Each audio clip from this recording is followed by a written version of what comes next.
Welcome to Instruqt Tutorials. In this video, we'll discuss setting up a virtual browser host in an Instruqt track.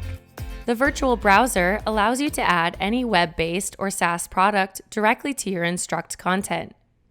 Here, we see the typical experience of trying to embed a website inside of another one. So let's say we are trying to run google.com, but Google refuses to run inside of an iframe. The virtual browser tab will help solve this and can be added in just 2 steps. The first step is to add a website service host to your Instruqt sandbox. So head to play.instruqt.com and select a track. On the right, we see the sandbox toolbar. Go ahead and select Edit and then Add Host.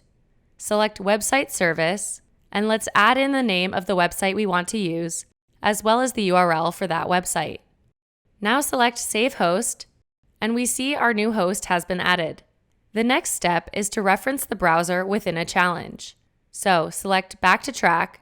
Let's select the challenge we wish to edit and then click on the Tabs button. Here, we're going to select Add New Tab. Scroll down and select Virtual Browser. We'll give it a name, and if we click on Select Your Host, we see the host that we just added before this. Let's select it, save our work, and try out our track. And there it is. If we select our newly created tab, we see that the website has loaded within our Instruqt track.